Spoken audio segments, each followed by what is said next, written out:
판사가 보이스피싱 피해를 당했기 때문이다. 판사가 안 당했으면 이렇게 징역을 선고받는 일이 없을 거다. 뭐 이런 내용들이 막 인터넷에 막 돌아다녀요.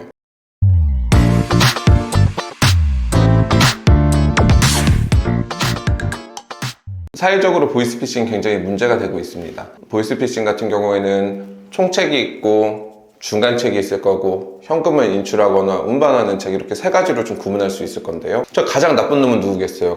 당연히 총책이겠죠. 근데 총책은 한국에 없어요. 뭐 필리핀이나 중국이나 이런 데 가서 도망가 있기 때문에 얘네를 잡는 건 어려워요. 그럼 중간책은 잡을 수 있냐? 중간책도 잡기 어렵죠. 눈에 보이는 거는 결국에는 현금을 인출하러 다니는 사람, 피해자를 직접 만나는 사람, 이런 사람들이란 말이에요. 그러다 보니까 이 법원이나 검찰에서는 결국에는 눈에 보이는 사람들을 체포할 수밖에 없고 이 사람들을 통해서 총책을 잡으려고 하는 경향들이 좀 있게 됩니다. 이런 추세들이 좀 강해지고 피해자들이 많아지고 피해 액수가 높아지다 보니까 당연히 보이스피싱은 전체적으로 강한 처벌이 이어질 수밖에 없어요. 보이스피싱이 원래 뭐 벌금밖에 선고 안 됐었는데 판사가 보이스피싱 피해를 당했기 때문이다. 판사가 안 당했으면 이렇게 징역을 선고받는 일이 없을 거다. 뭐 이런 내용들이 막 인터넷에 막 돌아다녀요. 그러면 이게 어떤 영향을 미치게 되냐면 특히 영상 같은 경우에는 전파력이 굉장히 빠르단 말이에요. 사람들은 사법부 내지는 우리 공권력에 대해서 불신을 갖게 됩니다.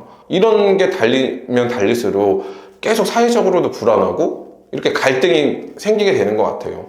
보이스피싱, 현금 인출책, 운반책, 뭐 전화를 건 사람 굉장히 벌어들인 이득이 크지 않아요. 이 사람들을 강하게 처벌하는 이유는 총책을 잡아내는 게 어렵기 때문이에요. 그리고 예를 들어서 내가 현금 인출책이야. 그러면 내가 피해자로부터 돈을 받아서 보이스피싱 범죄 단체에게 돈을 갖다 주지 않으면 얘네들의 범죄는 완성되지 않아요. 결국에는 보이스피싱 범죄를 완성하는 사람이 누구냐? 과거에는 그렇게 중요하지 않아 라고 생각했었던 현금 인출책, 운반책, 이 사람들이란 말이에요. 여기에서 시작이 돼서 지금은 징역형이 선고되는 거지, 판사가 피해를 봤으니까 뭐 검사가 피해를 봤으니까 이런 거랑은 전혀 다릅니다. 그래서 흔히 현금 인출책이라고 하면 안타까운 점도 있고 답답한 점도 있어요, 솔직히. 왜냐면 안타까운 점은 돈이 급한 사람들이다 보니까 이게 인터넷 광고 아니면 뭐 구직 사이트 이런 데에도 뭐 하루 일당 20만 원 뭐 이렇게 해가지고 올라와요. 저희들이 보더라도 사람들이 이제 그런 걸 잘 모르고 고소득 알바를 보장해 준다라고 하니까 아무래도 조금 급한 마음에 연락하시는 분들이 많은 것 같습니다. 근데 우리 의뢰인들 만나서 얘기해보면 그 당시에는 전혀 몰랐다라는 얘기를 하는데 이 몰랐다라는 얘기가 법원에서 통하지는 않습니다.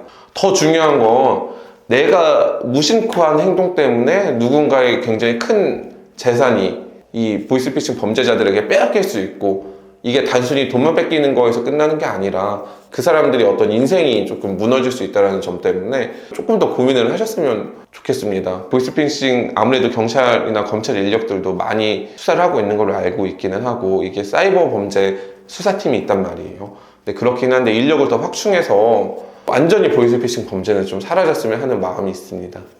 영상은 이만 마치겠습니다.